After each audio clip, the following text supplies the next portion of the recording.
Welcome to DBT in a nutshell.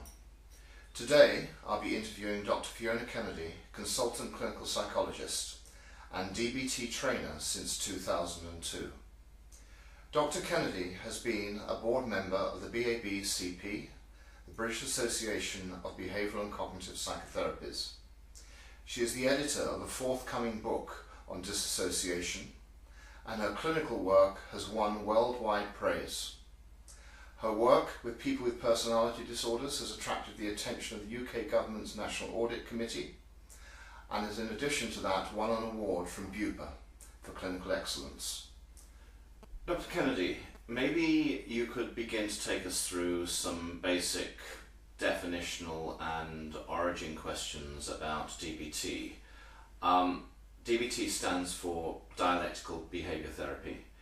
Can you just, first of all, I guess, give us a starting point in terms of how that's actually defined as a therapeutic modality?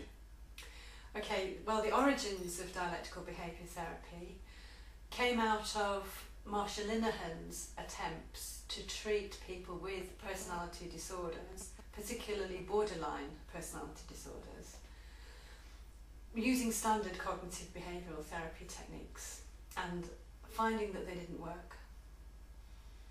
Mainly they don't work because of difficulties with client engagement, with commitment to the process, lots of emotional and other kinds of avoidance by clients.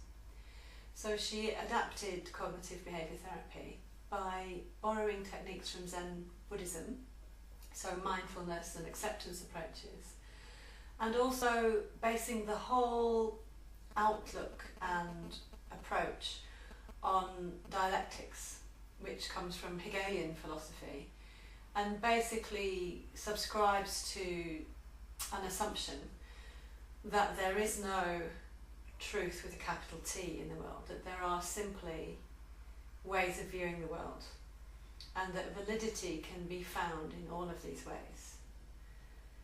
And that's very important in terms of helping the therapist not to get into arguments with clients, discussions about right and wrong, the kind of thing that gets in the way with a lot of treatment resistant presentations. Okay, I mean, can you just give us a little bit of a timeline on this? When was this particular modality developed? Well, the development I think was quite a long process, but there was a milestone in its development with the publication of 2 manuals in 1993. The first one, Cognitive Therapy for Personality Disorders, was simply a description of all of the different elements of the case, of the presenting difficult cases. The second was a skills manual which described how to run a skills group within the dialectical behaviour therapy approach, Right. which is quite a didactic approach. Okay, so if you could just sort of deconstruct some of these concepts a little bit more, if we could take the dialectical bit, which I suspect for most people is the bit that's most unusual, Yes. or least heard of. Can you just say a little Yes. bit more about that, please? Okay, an example of a dialectic might be that you may have a client who comes along to you saying, I plan to kill myself regularly. I regularly attempt to kill myself. I've failed many times. And as a therapist, you may think that's a really big problem. However, if you were to ask the client, she may think that's a really big solution. So there's a dialectic. The behaviour is the same, suicidal planning, suicidal gestures, but the perceptions are diametrically opposed. Right. And the process of holding the two opposites together and finding a synthesis is the dialectical approach. Right. So the synthesis may be, you've obviously discovered suicidal behaviour as a way of coping with your problems. Would you be willing to explore other solutions together? Right. However, when you find such a synthesis, of course, that immediately generates the antithesis, which is, oh yes, but there are various things that might stop me exploring these things. Right. So on the one hand I may want to, but on the other hand I may not be able to. Right. And so the process is endless. Every time you find a synthesis, it produces an antithesis.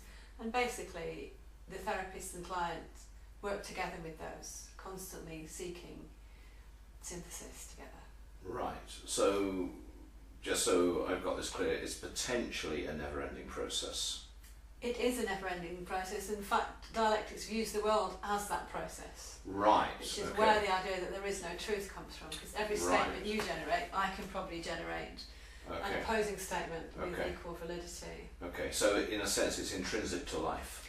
It's intrinsic to life, and the therapist's task, or the person approaching life dialectically task, is to find what Marshall Linehan called the nugget of truth, the nugget of gold in the bucket of sand.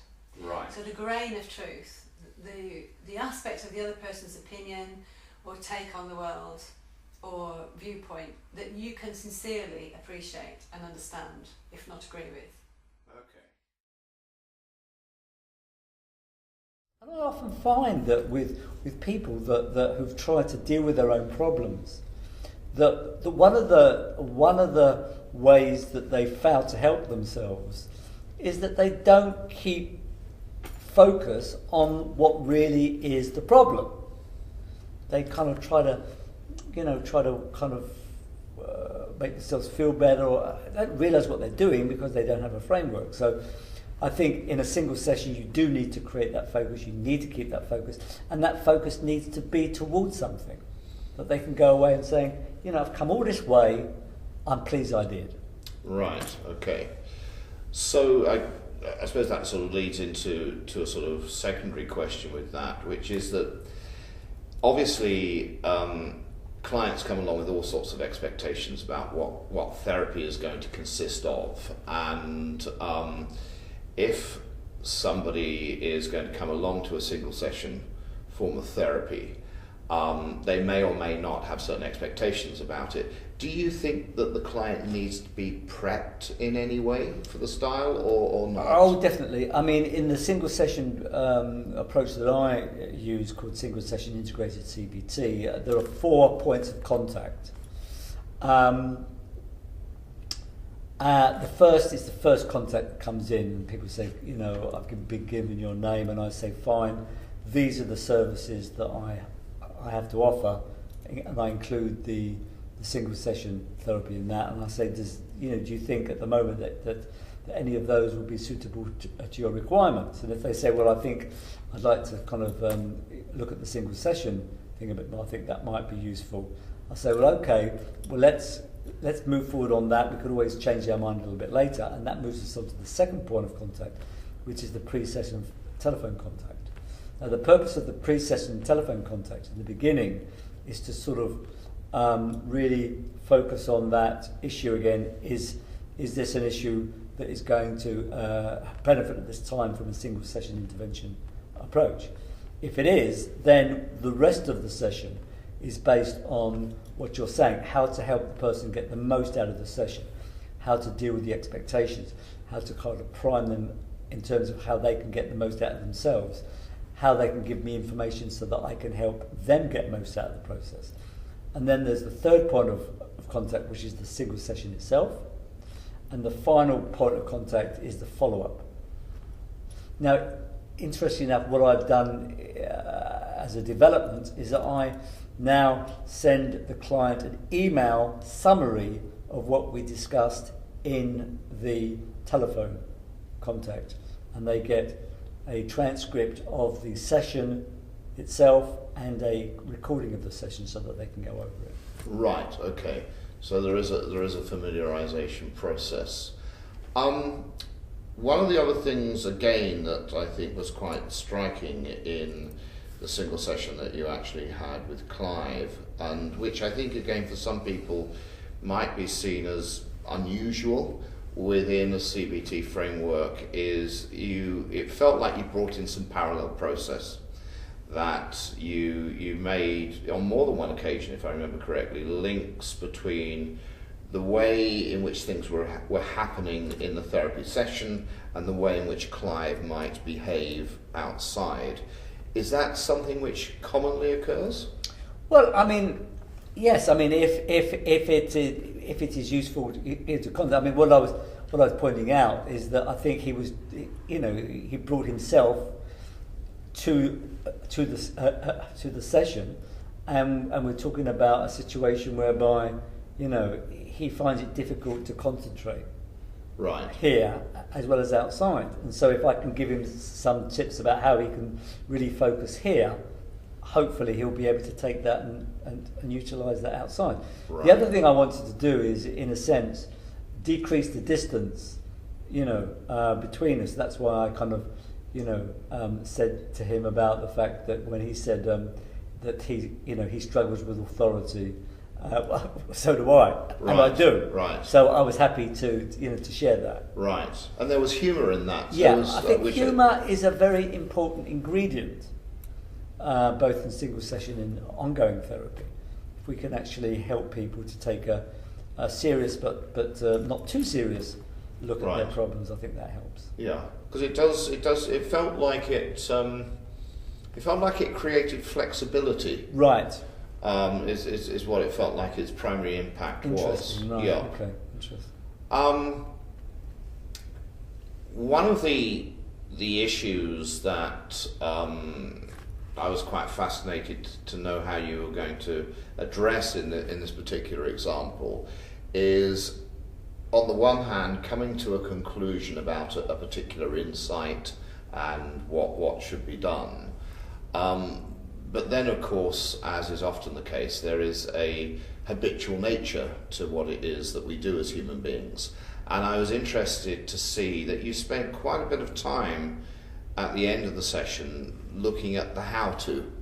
Right. I just wondered what your thoughts were on how much time should be spent on that, or how important it was, or how people should go about that. Well, I think that let's never, underestimate the power of habit in human affairs. By which I mean that if you've been running a program for many years, particularly as a result of one, short session, you can't expect the program to stop running. It's, and so therefore, the problem is not that you run the program; it's how you respond to the running of the program. And I make that point increasingly with all my clients now.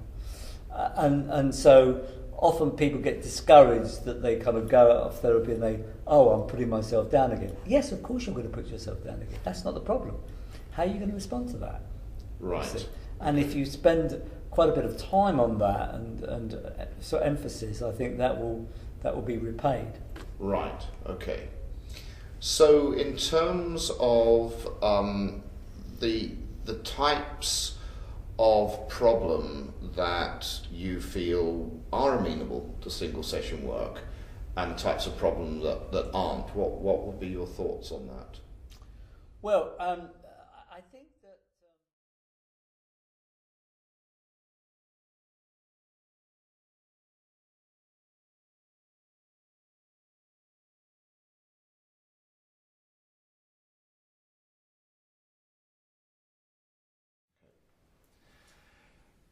There's, I guess, a very interesting question, Bill, about what point in time therapy actually begins between the therapist and the client. And one obvious potential starting point that we could actually take is regarding the initial contact or the initial communication between the therapist and client prior to when they're actually seen for the first time. I wondered what particular things you felt need to be addressed or considered from a solution-focused perspective during that particular time period. Well, the solution-focused take is that any contact with a client is either therapeutic or anti-therapeutic. Right. So whether it's a letter, a phone call, making the appointment, then therapy begins then. Right. So classically what we would do after that first contact is to invite the client to consider between now and the time you come for your appointment, could you notice any changes that take place? Nothing very specific, kind of vague really, but just inviting them to start to pay attention to any kind of changes. So when they come for that first conversation, at some stage, probably pretty early on, we would say, do you remember that question about any changes that have taken place? Have you noticed anything? And if the client's able to answer that in a positive way, it gets the session off to a flying start, because immediately we're talking about what's working, initiatives you've taken, solutions, however many solutions they might be, you've started to put into place. Right. So it's a very encouraging, positive start to a session. Right. Not everybody can give examples of positive change in the time they were waiting, but a lot of them do. So, I mean, am I right in thinking here that its primary aim is to orientate the client towards solutions prior even to the therapy proper beginning? Yeah. It's an orientation process. Yeah. Is that its primary aim? And it also underlines the fact that these changes were undertaken by you without any involvement of the therapist. So you take the credit. Okay? Right. You saw the need to do something, you maybe stopped things getting worse, or you maintained it, you improved it slightly, and this was down to you and whatever else you did, but it wasn't down to me. Right, okay. So that's one of the messages that it gives. Sure. But I think slightly more importantly than that, it gives people a sense of what we're going to do in this work together. We're not going to be focusing on what isn't working and focusing on the problems. We're going to be focusing on your strengths, your resources, what's already working, what your hopes are, whether you have any exceptions to your problems. And this kind of sets the tone of what we think is really important in a therapeutic conversation. Okay. Are there any other things that you would typically consider asking a client prior to that first meeting, or would that be the primary one? That would be the primary one. Right, okay. And perhaps maybe it would be a case of maybe giving people information about what's going to happen in the session, right, the kind of things we're going to pay attention to, what their role is, what our role is. okay, So whether it's in a leaflet or in a conversation, we would like people to freely consent to this type of conversation, and not feel as if it's something that's being done to them. right, It's something that we've explained. There's no esoteric, expert kind of stuff that's going to be done on them. right. But And that would be emphasised quite strongly? yes, I think so. Right. Because people do have expectations of what's going to happen, Yes. and they need to know what they're getting into and consenting to this type of work. Right.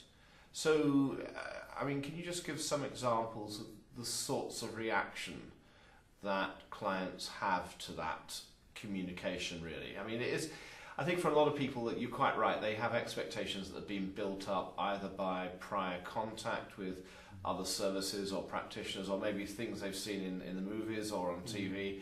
So they receive a letter or a communication which asks them to look out for change. It's different. It's different. I mean, what sorts of reactions do you tend to find that clients have to that? Well, I mean, some research indicates that about 65% of clients are able to report pre-session positive change. Right.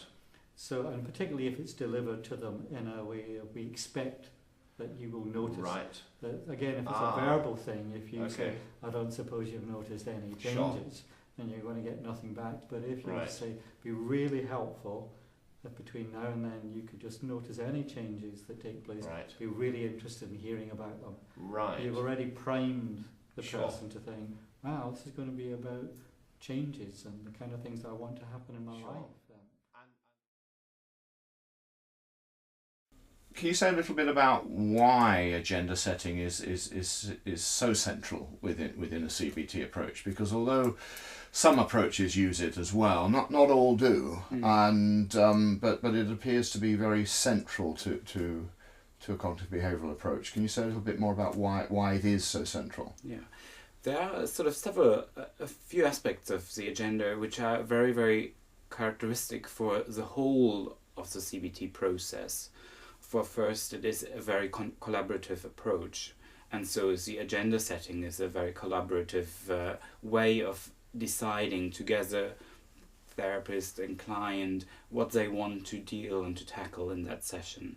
So that the collaboration is sort of been very important in working with the client in a therapeutic way.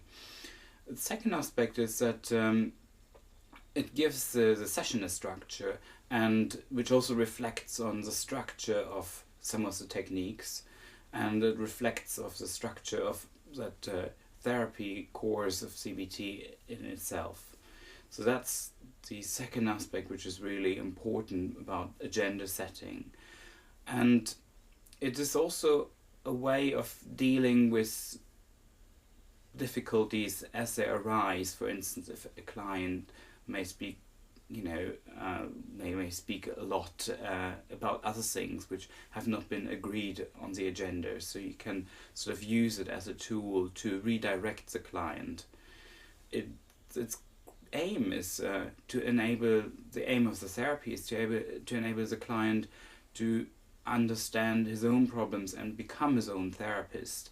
And agenda setting and working on his own problem, his or her own problems, is really part of the process you want to install and give on to the client. Okay, I mean, again, just so we can be clear on this, if the client comes up subsequently within a session with particular items or issues which have not been originally identified in the agenda, how should that be treated? Well, I think it's important to be able to be flexible and adapt to the client's needs. But when you as a therapist and the client together, define that some issues are more important than which was initially agreed with the agenda, take your time and make a stop and say, we have been setting the agenda, but now this issue is coming up here. What shall we do with it? Do you think it is something we should discuss instead of the agreed points on the agenda, or shall we continue with the set agenda and leave that issue for another time, for another session, and then you can bring it up as a therapist here did at another time. Right, so in a sense the agenda becomes the reference point against which any other issue might be brought back to in that particular way. Yeah, so it becomes a reference point. It's not set in stone. Sure. It can be renegotiated, but it's important that... Thanks for giving us an opportunity to talk generally about exposure and response prevention. Maybe we could just kick off with some basic definitions of what these actually are. So if we could take the exposure bit first of all, how do we define that? Okay, so a lot of the clients that we work with have got problems which are maintained by an avoidance cycle. So they get into a bad place, they feel awful, they do something like escape from a situation, say they're socially phobic, they run out of the room or they don't go into the room, they feel better. And so because they keep avoiding, they never learn that they can stay in a situation and calm down. So if we could by magic make them stay in that situation, we'd have the opposite of avoidance or escape, which would be exposure, which would be an experiencing of a dreaded internal state for long enough to learn that can change simply by sitting with it, simply by not doing anything. Okay, and you used the phrase there, sitting with a dreaded internal state. Yes. because obviously, I just find that interesting, because obviously the client would often attribute the concept to something external. Can you just say a little bit about why you use that phrase, internal state? Okay, so if I ask you to stick your hand in a bucket of ice water right now, you would have a definitely external cause of some pain. Right. However, your internal state would be negative. Right. And it would be saying to you, get your hand out of that bucket immediately, Paul. It's hurting you. And your brain might be saying, actually, it's not going to do you any physical harm. You can leave your hand in there. But the rest of your brain's going to be saying, get out, get out, get out. So the internal state is maybe caused by external things or not. Right. Or it may simply be caused by a perception. So maybe you don't know that this ice is not going to cause you pain. And maybe you think if you leave your hand in there, it's going to freeze and drop off or something terrible. So all of those perceptions and attributions that you're making are going to be part of the agony you're in inside your head. And you can choose to escape, fair enough in that case. Or supposing I said you had to keep it in there for 2 minutes, then you might be able to think, how can I sit with this? And if I really just observe and describe what's going on, rather than panicking about it, and then maybe as I stay there, my experience of it will change. So whatever the external, whether there's a real threat or a perceived threat, it's more about how you see it than the actuality. Okay. That's clear. Can you say what about the response prevention part? What's that? Okay, so the idea is it would be sensible to take your hand out of the bucket. Most of the time when we're in pain, we take a pill to relieve that, or if my back's hurting, I'll shift position. So, it's reasonable. Human beings are programmed to avoid or escape unpleasant things, if they can. If I'm cold, I'll probably put a jumper on to avoid that. But there are certain situations where the environment seems to be beyond your control, or really is beyond your control. And in that case, you can't escape. So what we're trying to do is to say to our client, every time you escape, you're making this worse. So we're going to ask you to stay in this situation. We're going to block your escape in a way. We're going to prevent your usual coping response. So the response that is prevented is the escape. Right, okay. But we're not physically going to prevent the person, say, running out of the door, because that wouldn't really be collaborative. We're going to say, would you be willing to stay in this room where you feel uncomfortable for much longer than you normally would? Okay. So have I got this right, that when we're talking about response prevention, we're talking about physical escape and removal from the threat? Is that correct, or is it broader than that? It's broader. So it Right. could be physical escape, or it could be mental escape. So for example, somebody with OCD, for example, might find a lot of comfort in, say, if they're in a situation where they really, really would like to carry out a compulsion, but it's difficult for them. They might simply have internal compulsions that nobody can see, so they might count in their heads. They might walk on the pavement, making sure they never step on a crack, or they might always have their breakfast in a certain way. So it may be stuff that people don't necessarily notice, but these are all still their escape responses. They're designed to make themselves feel better, avoid discomfort, create comfort. Okay, so these are anything that the person might do to reduce their anxiety Yes. in the face of the perceived threat. Exactly. Okay, so these are, if I've got this right, these would all be safety behaviours? Yes, another word for them would be safety behaviours. Right, okay. And okay, so just backtracking on this, can you just take us through the logic of what it is that we're doing with exposure and response prevention? I mean, how does it work? What's its therapeutic aim? Okay, can I show a diagram? Yeah, sure. So this is my terrible drawing of the head. Right. I do apologise for it, but this is basically a person, and here is the cortex, the grey matter, the thinking part of the brain, and here is the limbic system with all kinds of little neural mechanisms for experiencing emotion and fear. It's a very oversimplified diagram.